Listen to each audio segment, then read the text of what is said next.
హరే కృష్ణ. అందరికీ భాగవతం క్లాస్ స్వాగతం. మనం 4వ స్కందం 12వ అధ్యాయం ముగించుకొని ఈరోజు మనం 13వ అధ్యాయానికి మనం ప్రవేశిస్తున్నాం. సో 12వ అధ్యాయంలో ధ్రువుడు ధ్రువలోకానికి వెళ్ళిన సన్నివేశాన్ని నిన్న మనం చర్చించుకున్నాం. సో ఆయన ఎప్పుడైతే రాజ్యాన్ని తన పిల్లలకు అప్పచెప్పేశాడు, తన వానప్రస్థానికి వెళ్ళాడు. వానప్రస్థానికి వెళ్ళిన తర్వాత చాలా గొప్పగా సాధన చేశాడు. అష్టసాత్విక వికారాలని తను ప్రదర్శించగలిగాడు. ఆ సమయంలో విమానం రావడం చూశాడు. ఆ విమానంలో విష్ణుదూతలు ఉండడం, వాళ్ళెవరో ఫస్ట్ తెలియక కొంచెం తొందరపాటుకి గురయ్యి వాళ్ళకి ప్రణామాలు చేశాడు. అయితే ఆ ప్రణామాలు చేసే క్రమంలో కూడా ఆయన కృష్ణుడి యొక్క పాదాలని స్మరించుకుంటూ ఉన్నాడు. ఆ తర్వాత విష్ణుదూతలు వాళ్ళు పరిచయం చేసుకున్నారు. మేము సహచరులం, భగవాన్ యొక్క సహచరులం. ఆయనే స్వయంగా ఈ విమానాన్ని పంపించాడు, సో మిమ్మల్ని తీసుకువెళ్ళడానికి చెప్తూ ఆ, ధ్రువుని కొనియాడారు. అంత చిన్న వయసులో భగవాన్ని తృప్తిపరచడం వాళ్ళకి చాలా ఆనందాన్ని వేసింది. అలాగే వాళ్ళు ధన్యవాదాలు తెలిపారు, వాళ్ళు కీర్తించారు. సో ఇంకా వెళ్ళాల్సిన సమయం వచ్చింది. అయినా ధ్రువ మహారాజు ఆ దినచర్యలు, ఋషుల యొక్క ఆశీర్వాదం, సో ఇవన్నీ తీసుకొని తాను విమానాన్ని ఎక్కాడు. ఆ ఎక్కే సమయంలో మృత్యు వచ్చింది, కానీ మృత్యు తల మీద తన కాలు పెట్టి పైకి ఎక్కాడు అన్నమాట. అంటే అదే శరీరంతో తాను వెళ్ళినట్టుగా మనకి ఇక్కడ తెలుస్తాము. అయితే ఆ టైంలో తనకి ఆయన తల్లి గుర్తొచ్చింది.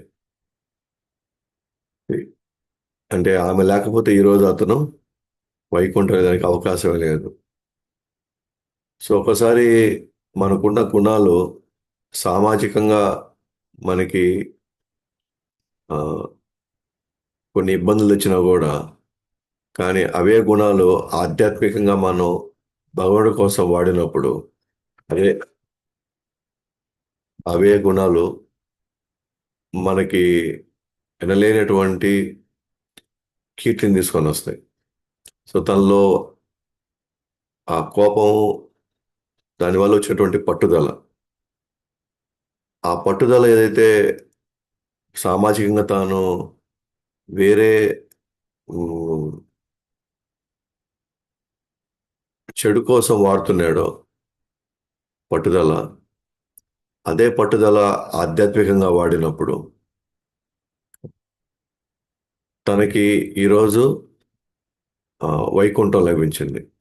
అదే పట్టుదలతో భగవ ఆ, గురువు చెప్పినటువంటి ఆదేశాలని, లేదా తనకున్నటువంటి ఆశయం, అంటే మా నాన్నకంటే పెద్ద రాజ్యం నాకు కావాలి, ఆశయం మీద ఉన్నటువంటి ఆ బలమైన ప్రగాఢమైనటువంటి ఆ కోరిక, రెండు పట్టుదల, ఈ రెండు సామాజికంగాని వాడామనుకోండి, మనకి కర్మ ఫలితాలు తీసుకొని వచ్చి దాంట్లో ఎన్నో రకాలైనటువంటి ఇబ్బంది పడేటువంటి పరిస్థితి వచ్చి ఉండేది. కానీ అదే పట్టుదల, అదే తండ్రి రాజ్యం మీద ఉన్న వాంఛ, తీవ్రమైన కోరిక, అది ఆధ్యాత్మికంగా ఒక గురువు యొక్క ఆధీనంలో వాటిని వాడినప్పుడు తనకి వైకుంఠం లభించింది. సో ఆ విధంగా అయితే దీనికి కారణమైనటువంటి తల్లిని గుర్తుపెట్టుకున్నాడు. దీన్ని బట్టి కూడా మనం చెప్పుకున్నాం. సో ఏ తల్లిదండ్రులు అయితే పిల్లల్ని ఆధ్యాత్మికంగా వాళ్ళని సంరక్షిస్తారో, కాలక్రమంలో ఆ పిల్లలు ఆ తల్లిదండ్రుల పట్ల ఎప్పుడు కృతజ్ఞతగానే ఉంటారు. సో మనం వాళ్ళని భక్తి వైపు నడిపించకపో పో- పో- భక్తి వైపు నడిపించకపోతే, వాళ్ళకి మనం ఎన్ని ఆస్తులు ఇచ్చినా, ఎంత చదువు చెప్పినా, ఎంత జ్ఞానాన్ని వాళ్ళకి మనం సమకూర్చి పెట్టినా కూడా వాళ్ళు ఖచ్చితంగా తల్లిదండ్రులను గుర్తుపెట్టుకుంటారు. చివరి దశ వరకు వాళ్ళతో ఉంటారు. వాళ్ళని కాపాడుకుంటారు అనే నమ్మకాలు చాలా తక్కువ. అందువల్ల ఆ, ఇక్కడ మనకి అర్థమవుతా ఉంది. సో సో మన పిల్లలు లేదా మన వంశంలో ఎవరైనా కానీ భక్తులైతే సో వాళ్ళ యొక్క సుకృతి కొంత ఆ వంశానికి కూడా లభిస్తుంది. తద్వారా వాళ్ళు భక్తులయ్యి వాళ్ళు వైకుంఠం వెళ్ళేదానికి అవకాశం మనకి ఇక్కడ ఉందన్నమాట. అది మనకి ఇక్కడ కనిపిస్తా ఉంది. అదే మనం ప్రహ్లాద్ మహారాజ్ యొక్క జీవితంలో కూడా మనం చూస్తూ ఉన్నాం, వింటూ ఉన్నాం. అదే జరిగేది. సో అందుకని మనం నేను ఒక స్టేట్మెంట్ చెప్పుకున్నాం. మన మీద ఆధారపడ్డ వాళ్ళని మనం వైకుంఠం లేదా జన్మ మృత్యు నుంచి బయటపడేయలేకపోతే మన తల్లి, తండ్రి, గురువు ఈ మూడు పదవుల్ని మనం తీసుకోకూడదు. అంటే అవి మూడు చాలా బాధ్యతకరమైనటువంటి స్థానాలు. సో ఎంతో ఓపిక ఉండాలి, సహనం ఉండాలి. సో ఆ, సో తీర్చిదిద్దడానికి ఎంతో శక్తి కావాలి. సో కాబట్టి మనకి భాగవతం అనునిత్యం మనకి భక్తిని పెంపొందించాలని చెప్పేసి మనకి అనేక ఆ, భక్తుల రూపంలో వాళ్ళ జీవితాల రూపంలో మనకి వివరిస్తూ వస్తుంది భాగవతం. అయితే ఇప్పుడు ధ్రువ మహారాజు ఇప్పుడే వెళ్ళిపోయాడు, ధ్రువలోకానికి వెళ్ళిపోయాడు. సో ధ్రువలోకం గురించి కూడా కొంత వివరణ ఉండింది నిన్న. అలాగే ఫలశ్రుతి కూడా మనం చెప్పుకున్నాం.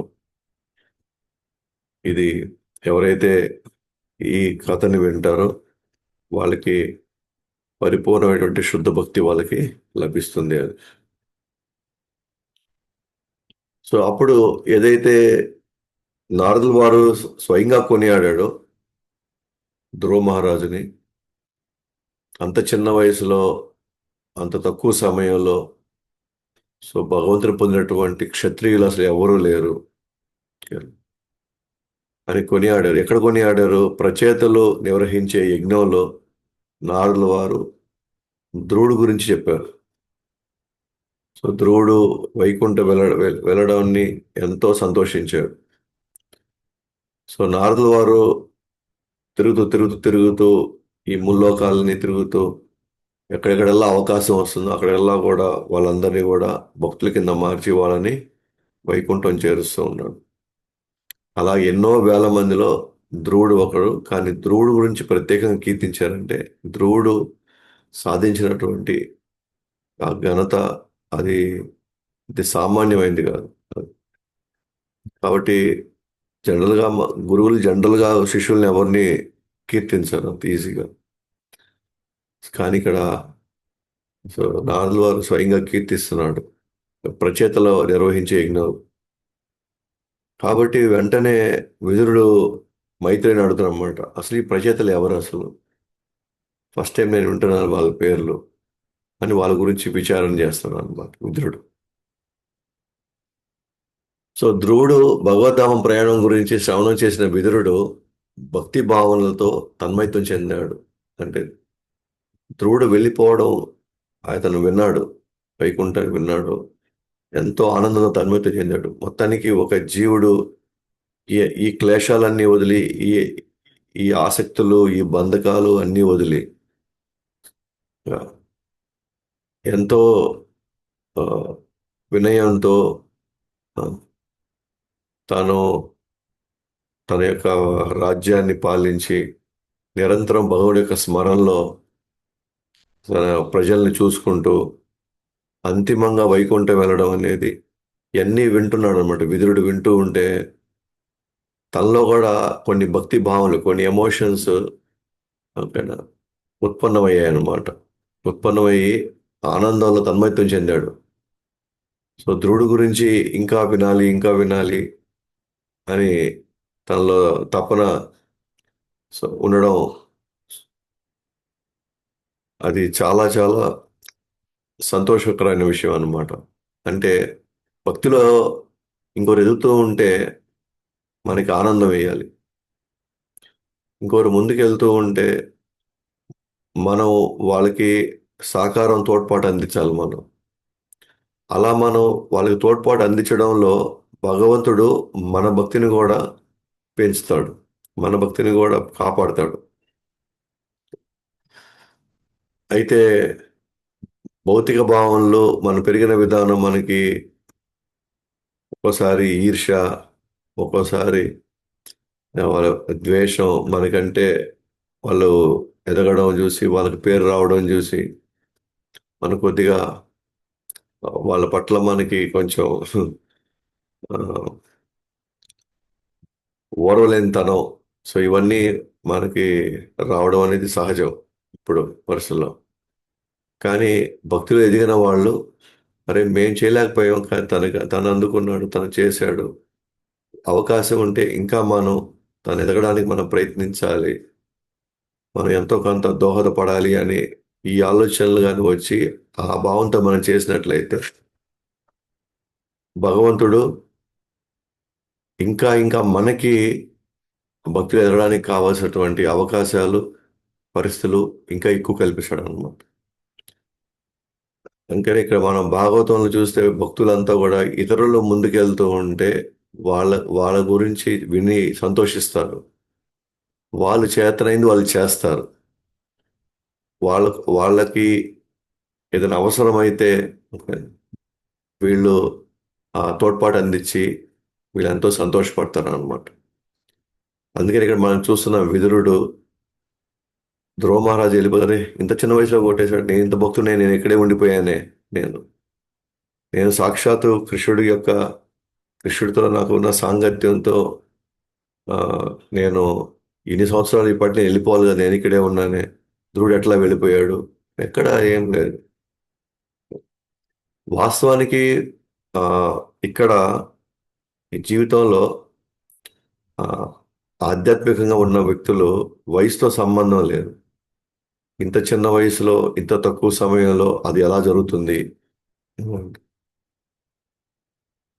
ఎందుకంటే పూర్వజన్మలో వాళ్ళు చేసినటువంటి తీవ్రమైనటువంటి సాధన, వాళ్ళు చేసిన సేవ, వాళ్ళు వాళ్ళు కడుక్కున్న వాళ్ళ స్వభావాలు, వాళ్ళు పవిత్రీకరించుకున్నటువంటి వాళ్ళ మనసు, గత జన్మల్లో వాళ్ళు ఎంత చేశారు, దాన్ని బట్టి ఈ లైఫ్లో వాళ్ళ యొక్క ఎదుగుదల చాలా త్వరగా ఉంటుంది. కాబట్టి ఒక్కోసారి మనం కానీ గమనిస్తే మనం కొంతమందిని మనం ఆ, ప్రచారంలో భాగం కొంతమందిని మనం వాళ్ళకి చాలా నేర్పించి ఉంటాం. ఆ, భాగవతం నుంచి, భగవద్గీత నుంచి, వాళ్ళ వాళ్ళ ఎదుగుదలలో మంది ప్రముఖ పాత్ర కూడా అయి ఉండొచ్చు. కానీ అనూహ్యంగా వాళ్ళకి మంచి పేరు రావచ్చు, వాళ్ళు ఫేమస్ కావచ్చు ప్రజల్లో అందరిలో. కానీ ఆ గురువుని ఎవరు పెద్ద పట్టించుకోరు, ఎందుకంటే ఆయన ఏం పెద్ద ఫేమస్ ఏం కాదు. ఇదేంది నా తర్వాత వచ్చాడు, నేను చెప్పిన తనకి పేరు వచ్చిందే, నాకు రాలేదే. సో అలాంటి ఒక భావన సహజం కలుగుతుంది. నేను వచ్చి పరిచయం చేశాను, కానీ ఇప్పుడు అంతా నా గురించి ఎవరు పట్టించుకోవట్లేదు, అంతా ఆమె గురించి ఆయన గురించి ఏం మాట్లాడుతున్నారు అని చెప్పి ఒకసారి మనకి ఇబ్బందికరంగా ఉంటుంది. కానీ వాళ్ళందరూ నా వల్ల రాలేదు, లేదా నేను చెప్పడం వల్ల వాళ్ళు ఎదగడం ఏం లేదు. ఎస్, మనం ఎంతో కొంత పడితే దానివల్ల వాళ్ళు పెరిగి వాళ్ళకి ఇంకొంచెం పెద్ద పెద్ద ఎత్తున వాళ్ళు ప్రచారం చేయగలిగితే, అది చూసి మనం సంతోషపడితే మనకు కూడా కొంత లోపల ఓకే, మనం కూడా అతను చేసే ప్రచారం లేదా ఆమె చేసే ప్రచారంలో సో నా పాత్ర కూడా కొంత ఉనింది అని మనం కూడా తృప్తి పడవచ్చు. ఎందుకంటే అది భగవంతుడి నిర్ణయం, అది ఎవరిని వాడుకోవాలి, వాళ్ళ యొక్క వాళ్ళు ఏ స్థాయిలో భక్తిని వాళ్ళు తీసుకున్నారో, ఎంత తీవ్రంగా భక్తి సాధనని వాళ్ళు తీసుకున్నారో, లేదా వాళ్ళ లోపల లోపల వాళ్ళు భగవంతుడిపై ఎంత ప్రేమను సంపాదించుకున్నారో, అది కాల పరిస్థితులను బట్టి అవన్నీ జరుగుతూ ఉంటాయి. ఇప్పుడు భౌతిక ప్రపంచంలో లాగా సో నేను ముందొచ్చాను కాబట్టి నాకే మొత్తం అందాలి, నాకే మొత్తం దక్కాలి అనే పాయింట్ ఇక్కడ ఎక్కడా లేదు. ఇక్కడ భక్తిని ఎలా మనం కొనొచ్చు అంటే, భక్తిని ఎలా కొనాలి అంటే వాళ్ళలో ఉన్న లోభం అన్నమాట. అంటే వాళ్ళు ఎంత తీవ్రంగా కోరుకుంటున్నారో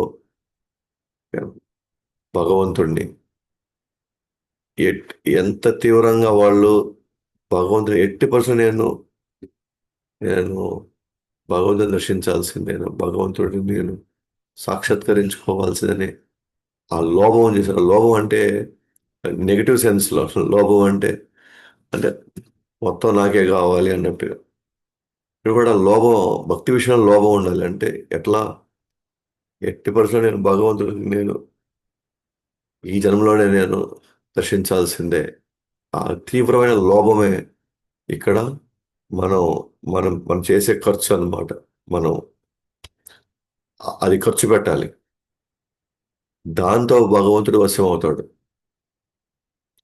కాబట్టి ఇదంతా మనం ఎందుకు చర్చించుకుంటున్నాము అంటే, భక్తిలో ఎవరు ఎప్పుడు ఎక్కడ ఎలా ఉంటారో ఎవరు అంచనా వేయలేం. మనం వాళ్ళు చేసేటువంటి సేవని బట్టి, సేవను చూసి వాళ్ళు ఎంతమంది కృష్ణ భక్తిలోకి వస్తున్నారో దాన్ని అర్థం చేసుకొని మనం ఇంకా వాళ్ళని ప్రోత్సహించాలి.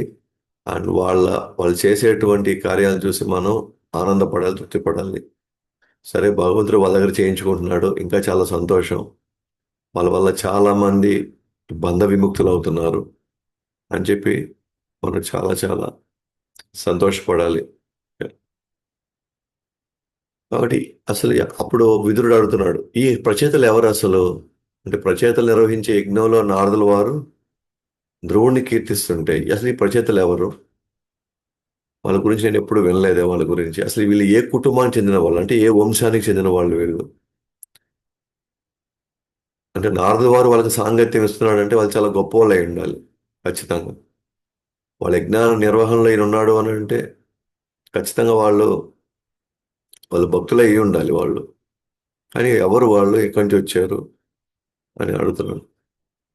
అలాగే ఆ యజ్ఞం ఎక్కడ నిర్వహించబడింది, ఏ ప్రాంతంలో నిర్వహించబడింది అని చెప్పి ఆయన ప్రశ్న, అంటే ప్రచేతల గురించి వెంటనే విదురుడు అడగడం ప్రారంభించాడు. దాంతోపాటు ఇంకొంచెం వివరణలో భాగంగా ఆయన, నారదుల వారు దివ్యమైన వ్యక్తిత్వం కలవాడు, భగవంతుని దర్శనం చేసుకున్నవాడు, అలాగే పంచరాత్రిక విధిని సంకలనం చేసినవాడు. నారదుల వారు సామాన్యుడు కాదు, అన్ని విధాలుగా ఆ, అతను యోగ్యుడు, ఎవరైనా సరే భక్తిలోకి తీసుకురాగలుగుతాడు. సో అటువంటి వ్యక్తి టైం ఇస్తున్నాడు అని అంటే ఖచ్చితంగా వాళ్ళు ఎవరో భక్తిలో ఎదగాలని ఎంతో తపనలో ఉండి ఉండాలి వాళ్ళు. సో కాబట్టి ఆ, నారదుల వారి గురించి విదురుడు తలుచుకుంటూ, సరే, పంచరాత్రిక విధిని నేను సంకలనం చేసినాడు. పంచరాత్రిక విధి అంటే మనకి ఆ, రెండు రకాలుగా భగవంతుని ఆరాధిస్తాం. ఒకటి ఒకటి ఆ, తిరుమలలో వాళ్ళు నిర్వహించే విధంగా, ఒకటి ఇది భగవంతుని అలంకరించడం, భగవంతుని పూజించడం. అది చాలా చాలా ఆ, వ్యయ వ్యయ ప్రయాసాలతో కూడుకుంది అన్నమాట. అంతే, ఎంతో శ్రద్ధతో, ఎంతో విధి విధానాలతో ఆ, ఎంతో స్ట్రిక్ట్ గా చేస్తారు అన్నమాట. ఓకేనా, వాళ్ళు చేసేటువంటి ఆ పూజా విధానం తిరుమలలో. అయితే కలియుగంలో ప్రతి ఒక్కరికి ఆ స్థాయిలో చేసే ఆ ఓపిక, సహనం, ఆ శక్తి ఉండకపోవచ్చు, ఉండదు కూడా సామాన్యంగా. అయితే భగవంతుడిని పూజించేటువంటి కోరిక చాలా మందిలో ఉంటుంది. కానీ ఆ స్థాయిలో ఓపిక, ఆ కాలంలో ఉన్నటువంటి పరిస్థితులు పెద్దగా సహకరించకపోవచ్చు. అందువల్ల అలాంటి వాళ్ళ కోసం ఎవరైతే ఆ స్థాయిలో చేయలేరో కానీ ఆ, ఒక మోస్తారు విధి విధానాలతో భగవంతుడిని తృప్తిపరిచేటువంటి ఒక విధానం ఉంది. అదే దాన్ని ఏమంటారు అంటే పంచరాత్రిక విధి అని. పంచరాత్రిక విధి అంటే ఇది కూడా ఒక విధానం. భగవంతుడిని మనం అర్చన చేసేటువంటి ఒక ఒక ప్రక్రియ ఇది. సో ఇప్పుడు మన ఇస్కాన్లో ఫాలో అయ్యేది పంచరాత్రిక విధినే. మనం వచ్చేసి తిరుమలలో చేసిన విధంగా ఆ స్థాయిలో మనం భగవంతుడిని ఇంకైనా ఆ, ఆ, అర్చన విధానం మనం పాటించం. ఎందుకంటే ఇక్కడ మన ఆచార్యులు మన పరంపరలు ముఖ్యంగా పూర్తి స్థాయిలో ఆ, ఫోకస్ చేసిందంతా కూడా ప్రచారం మీద ఎక్కువ పెట్టాము మనం. సో ప్రచారానికి మన పరంపర పూర్తి స్థాయిలో సన్నిధం చేస్తుంది మనల్ని. అయితే మనకి స్మరణ కావాలా, మనకి సేవ కావాలి, మనం భగవంతుడిని ఒక విధంగా మనం తృప్తిపరచాలన్నప్పుడు ఇప్పుడు మనం ఆ, తిరుమల వాళ్ళు చేసినట్టుగా శ్రీ సంప్రదాయం వాళ్ళు చేసినట్టుగా మనం దానికి వెళ్తే అప్పుడు ఇక్కడ ఎవరు ప్రచారం చేయలేరు. ఎందుకంటే ఓ, వాళ్ళు చేసే పూజా విధానికి కొన్ని కొన్ని పదుల సంఖ్యలో మనకి బ్రాహ్మణులు పూజారులు కావాలి. అంటే ఆ కార్యక్రమాన్ని నిర్వహించడానికి అప్పుడు సమయం అంతా ఉదయం నుంచి రాత్రి దాకా ఏదో ఒక సేవలో భగవంతుడికి చేసుకుంటూ పోతూ ఉంటే అప్పుడు సామాన్యుల పరిస్థితి ఏంటి?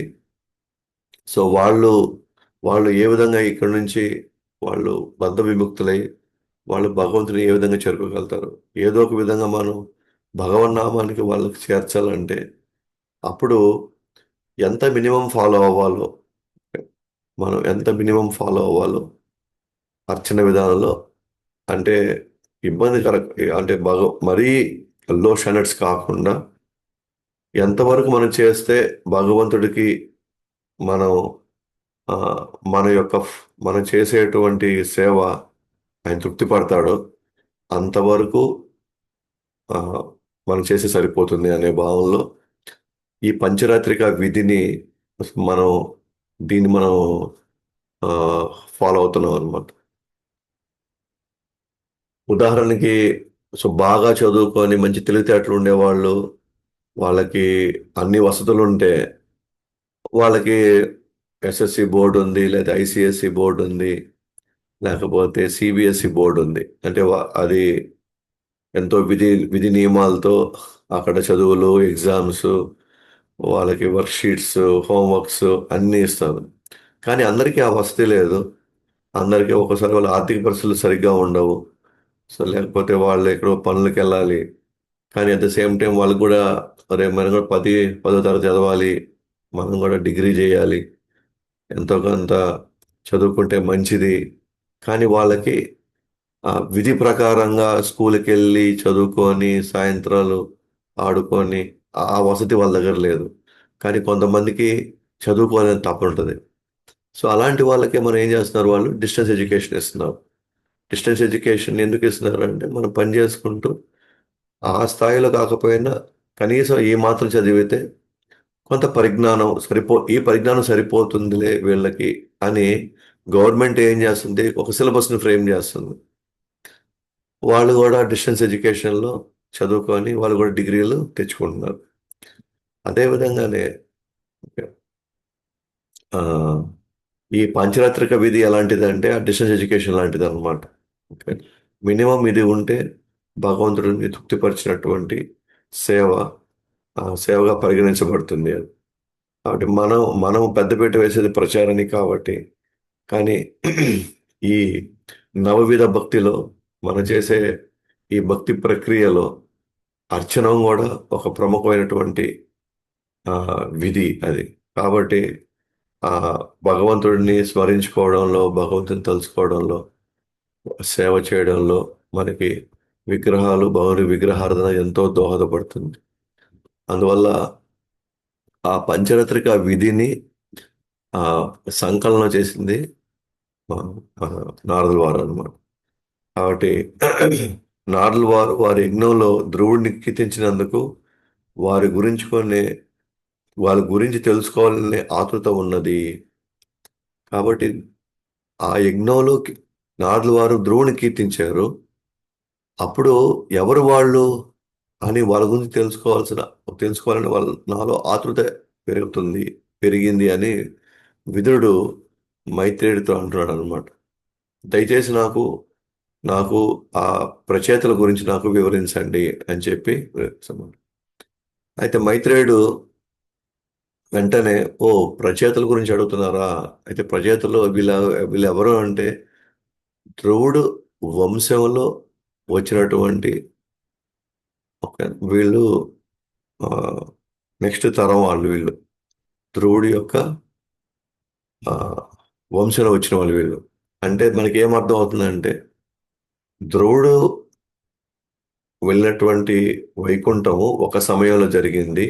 ఆ తర్వాత ఎంతో కాలమైన తర్వాత ఆ వంశంలో ఎంతో మంది వచ్చిన తర్వాత ఒకానొక సమయంలో ఈ ప్రచేతలు వచ్చారు. ఆ ప్రచేతల యొక్క యజ్ఞంలో నారదుల వారు ధ్రువుడి యొక్క గొప్పతనాన్ని కీర్తించాడు. అంటే వీళ్ళ నాకు ధ్రువుడు జరిగింది ఒక కాలంలో అయితే ఈ యజ్ఞం జరిగింది ఒక కాలంలో. అందుకే ఒకానొకప్పుడు అనే పదం వాడారు అక్కడ. ఒకానొకప్పుడు ఒకానొక ప్రాంతంలో నారదుల వారు రచయితల యొక్క యజ్ఞంలో ధ్రువుని కీర్తించారు అని. అంటే మనకి క్లియర్గా అర్థమవుతుంది ఇక్కడ మనకి ఏంటి. సో ధ్రువుడు వైకుంఠం వెళ్ళిన ఎంతో కాలం తర్వాత, సో వాళ్ళ వంశీయులు చాలా తరాలు అయిన తర్వాత రచయితలు వచ్చారు.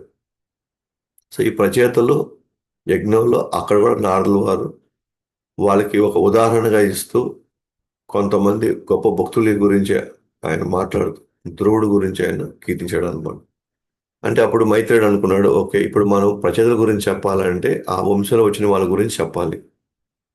ఆ వంశంలో ఎవరెవరు వచ్చారు, ఎలా ఉన్నారు, వాళ్ళు ఎటువంటి కార్యక్రమాలు చేశారు అని చెప్పి. అయితే అందరి గురించి వివరణ రాదు.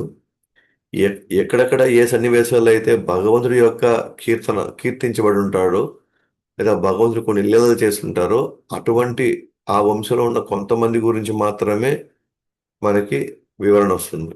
ఇది ప్రచేతలకు ముందర. సో దాంట్లో ఒకరు వచ్చి కింగ్ వేణ. కింగ్ వేణ అనేటువంటి ఒక రాజు, అంటే ఒక రాజు. ఆయన కూడా ధ్రువుడి యొక్క వంశంలో వచ్చినటువంటి ఒక రాజు.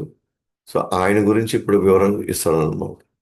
ఎందుకంటే ఆయన గురించి వివరణ ఇస్తేనే పృథు మహారాజు అనేటువంటి ఒక అవతారం గురించి మనం చర్చించబోతాం మనం. సో కాబట్టి ఇప్పుడు మైత్రేయుడు వెంటనే ప్రచేతల దగ్గరకు పోడు. ప్రచేతల వరకు ముందు ఉన్నటువంటి ధ్రువుడు తర్వాత ఉన్నటువంటి ఆ వంశం గురించి వివరిస్తారనమాట. కాబట్టి ఇప్పుడు ధ్రువుడు వంశీయుల గురించి సో మైత్రేయుడు వివరణిస్తున్నాడు. సో ధ్రువుడు ఎప్పుడైతే వానప్రస్థానికి వెళ్ళాడు, వెళ్ళగానే ఫస్ట్ పెద్ద కుమారుడిని అడిగారు పట్టాభిషేకం అంటే రాజ్యాన్ని చూసుకోమని చెప్పి. అయితే ఉత్కల పెద్ద కుమారుడు మాత్రం తన సింహాసనాన్ని అయితే అధిరోహించలేదు, స్వీకరించలేదు అతను.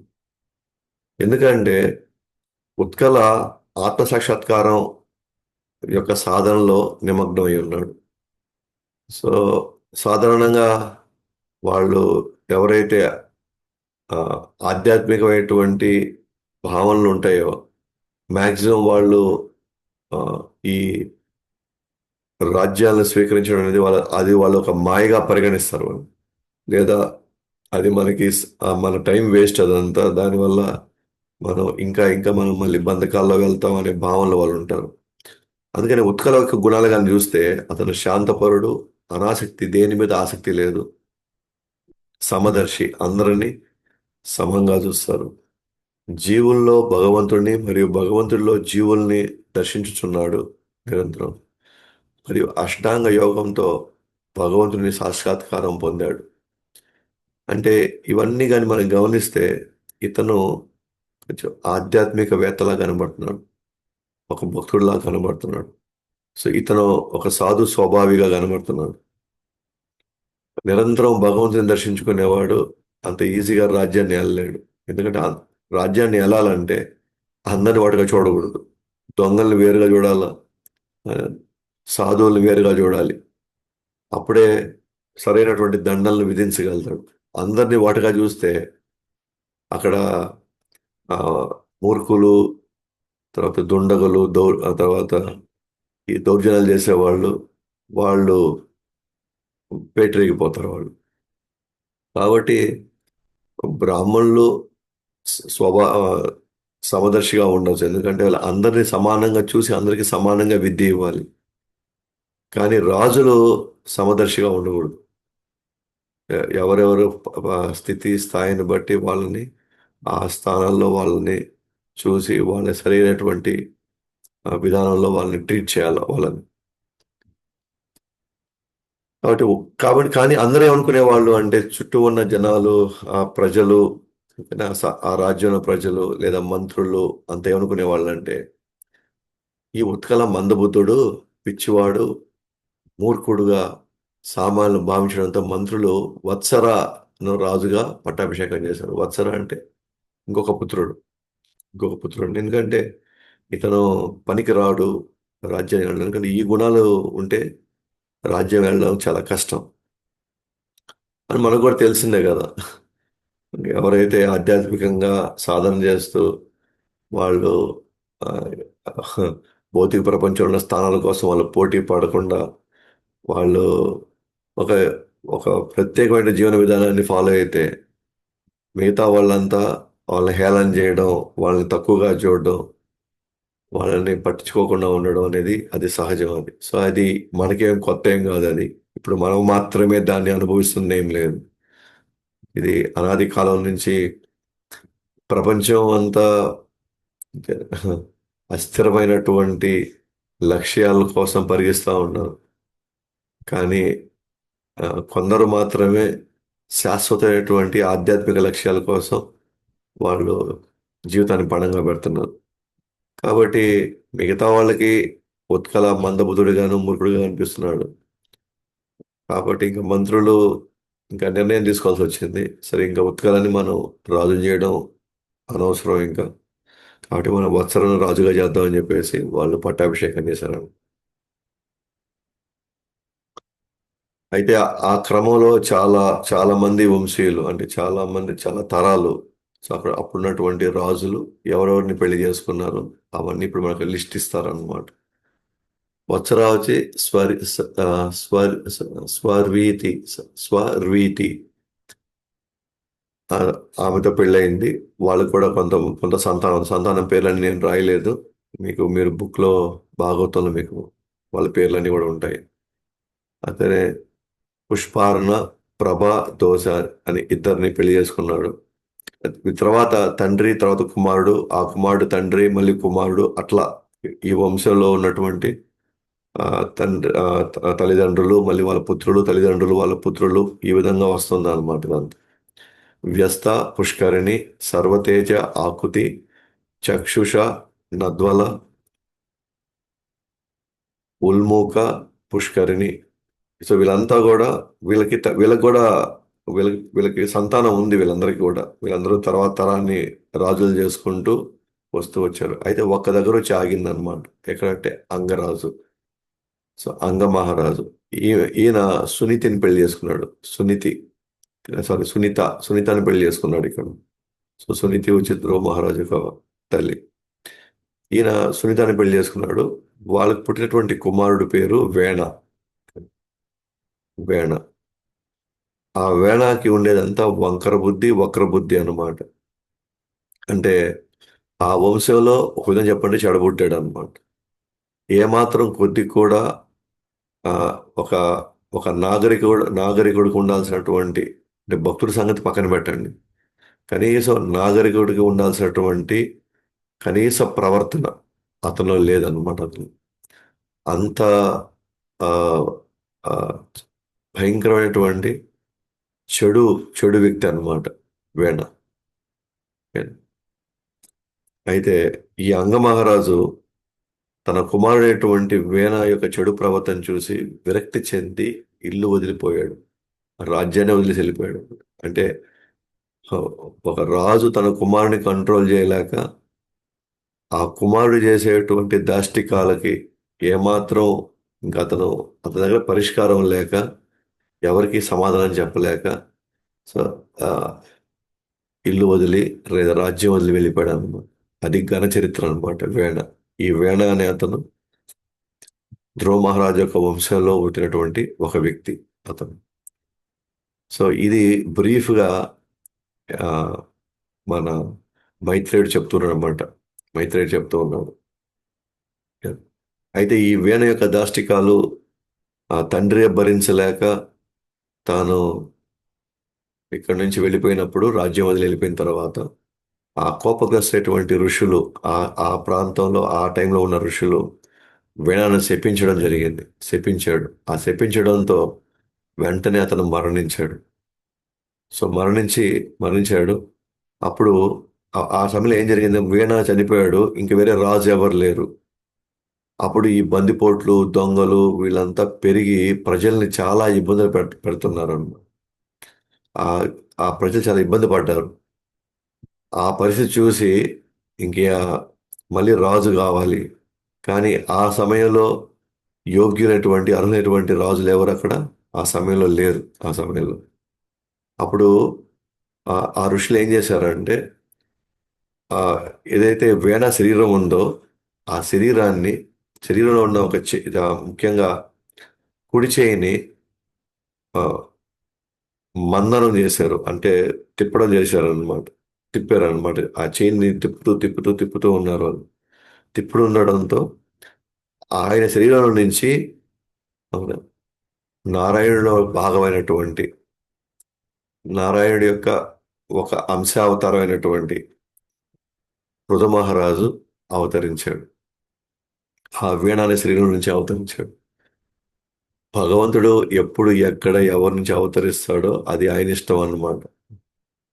ఒకసారి స్తంభం నుంచి వస్తాడు, ఒకసారి నీళ్ళ నుంచి వస్తాడు, ఒక్కోసారి ఈ విధంగా ఒక శరీరం, చలనం లేనటువంటి శరీరం నుంచి కూడా రాగలుగుతాడు. ఎందుకంటే ఆయన సర్వస్వతంత్రుడు. సో కాబట్టి ఆ విధంగా పృథు మహారాజు ఈ ఆయన ఈ వీణ అనే శరీరం నుంచి రాబడింది. సో ఎందుకు వీణ గురించి మనం చర్చించుకోవాల్సి వస్తుంది అని అంటే, పృథు మహారాజు గురించి కూడా మనం చర్చించుకోవాల్సి వస్తుంది. పృథు మహారాజు యొక్క ఘనత ఆ, ఆ, మనం మనం కీర్తించుకోవాల్సినటువంటి ఆవశ్యకత ఉందన్నమాట. అయితే ఇప్పుడు ఇదంతా చెప్పుకుంటూ చాలా ఫాస్ట్గా వస్తున్నాడు అనమాట మైత్రేయుడు. అంటే అంత ఒక సారం రూపంలో, ఒక సమ్మరీ రూపంలో చెప్పుకుంటూ వచ్చేస్తున్నాడు అనమాట. టక టక టక టక టక చెప్పుకుంటూ వస్తున్నాడు. అంటే ఈ విధంగా జరిగిందని చాలా, అంటే ఎక్కడ వివరించడం లేదు.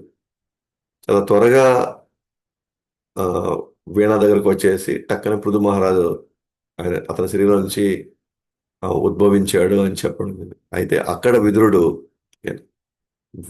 వీణా గురించి నాకు వివరించండి. ఓకేనా? తన గురించి వినిన తర్వాత నిర్ఘాంతపోయాడు. ఇట్లాంటి ఒక రాజు, ఇట్లాంటి ఒక వ్యక్తి అసలు ఎలా ఇక్కడికి వచ్చాడు? పోనీ అలాంటి రాజుని ఈ ఋషులు ఎందుకు శపించారు? ఇది చాలా, అంటే వినడానికి చాలా ఆశ్చర్యకరంగా ఉంది అసలు. దయచేసి నాకు కొద్దిగా వివరిస్తారా నాకు ఈ వీణ అనే రాజు గురించి? తన తను చేసినటువంటి కార్యాలు ఏంటి? ఎందుకు అంగమహారాజు రాజ్యం వదిలాల్సిన పరిస్థితి, అతను ఎటువంటి కార్యాలు చేస్తే అతను ఈ రాజ్యం వదిలి వెళ్ళాల్సిన పరిస్థితి వచ్చింది ఆ, అని చెప్పి ఆ విదురుడు వివరణ అడుగుతున్నాడు అనమాట ఇక్కడ. ఆ వివరణ అడిగిన తర్వాత, తెలుసుకున్న తర్వాత నిర్ఘాంతపోతాడు మొత్తం. అసలు ఇది మరి ఇంత దారుణంగా ఉన్నాడు ఇతను, అసలు అని తన ఆశ్చర్యం వ్యక్తం చేస్తాడు అనమాట. అది అడుగుతాడు అనమాట, ప్రశ్న అడుగుతాడు. ఒక సాధువు లాంటి అంగరాజు, నిజంగా భక్తుడు, అంగరాజు భక్తుడు, ఆ వంశంలో వత్సర మిగతా మనం ఏదైతే చూసే వాళ్ళందరూ కూడా ఎంతో నాగరికంతో, ఎంతో భక్తిభావంతో వాళ్ళు క్షత్రియులుగా వాళ్ళ రాజ్యాన్ని చూసుకున్నారు. అదే వంశస్థుడు అంగరాజు కూడా అవే లక్షణాలతో, అదే గుణాలతో ఉన్నాడు. కానీ అలాంటి సాధువుగా ఉన్నటువంటి అంగరాజుకి అసలు ఇలాంటి ఒక కుమారుడు ఎలా అతనికి జన్మించాడు? అలాగే ధర్మాత్మైన సాధువులు సాధారణంగా సాధువులు ఎవరి మీద వాళ్ళు కక్ష కట్టరు. వీళ్ళంత వరకు వాళ్ళు సహిస్తూ భరిస్తూ వాళ్ళని మార్చడానికి ప్రయత్నిస్తారు. కానీ ఇక్కడ అనూహ్యంగా ఆ, ఈ సాధువులు ఒక రాజుని శపించవలసిన అవసరం ఏముంది? రాజుని శపించవలసిన అవసరం ఏంటి? అంటే ఆ స్థాయిలో ఈ వీణ అసలు ఏం చేశాడు అసలు ఆ స్థాయిలో? ఆ, అని చెప్పి ఆ వాళ్ళు ఇంత తీవ్రమైన నిర్ణయాన్ని ఎందుకు వచ్చారు వాళ్ళు అని చెప్పి అని విదురుడు మైత్రిని అడుగుతున్నాడు అనమాట. ఒకసారి అయినా కూడా రాజు ఒకవేళ పాపాత్ముడైనప్పటికీ కూడా ప్రజలు అతన్ని వదులుకోకూడదు, విస్మరించరాదు. ఎంతో కొంత వాళ్ళు రాజుని అనుసరించే పోవాలి వాళ్ళు.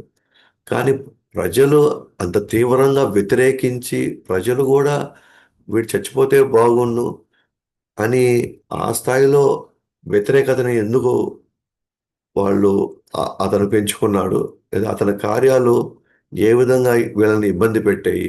ఎందుకంటే ఎంత పాపాత్ముడైనా సరే ప్రజలు అతన్ని తిరస్కరించకూడదు. ఆ, కానీ ఇక్కడ ఎక్స్ట్రీమ్ స్టెప్ తీసుకున్నారు అన్నమాట సాధువులు చంపడానికి. కావున వేణు యొక్క కార్యాలు ఏ కార్యాలు మీ నుండి వినడానికి నేను సిద్ధంగా ఉన్నాను, దయచేసి వివరించవలసిందిగా మనవి.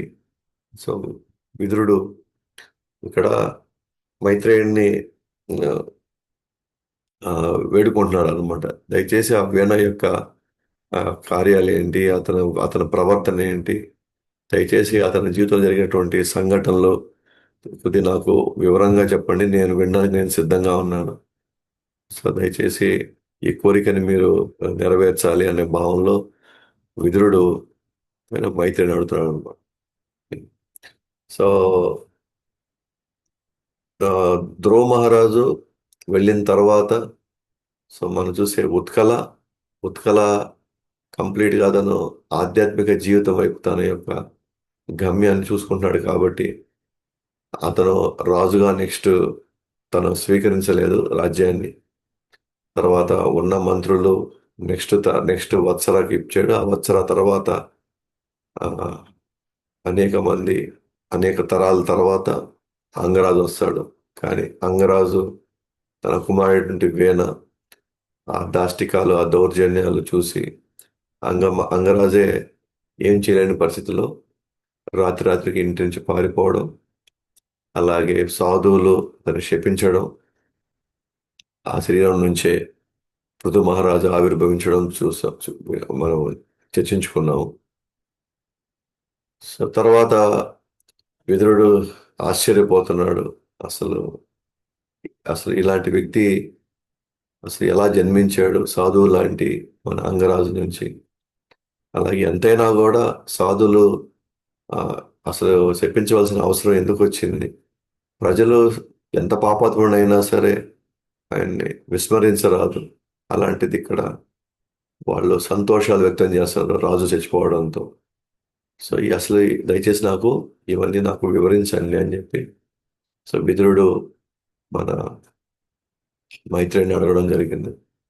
సో కాబట్టి రేపు క్లాస్లో మనం ఈ వీణ యొక్క దాష్టికాలు ఏంటి, అంగ మహారాజుకి అసలు ఇలాంటి పుత్రుడు ఎందుకు జన్మించాడు, ఎలా జన్మించాడు, ఆ తర్వాత ఆ, తన తను వీణాని వీణాకి పట్టినటువంటి గతి, ఆ పరిస్థితి ఏంటి, సో అవన్నీ కూడా మనం రేపు చూసుకుంటాం.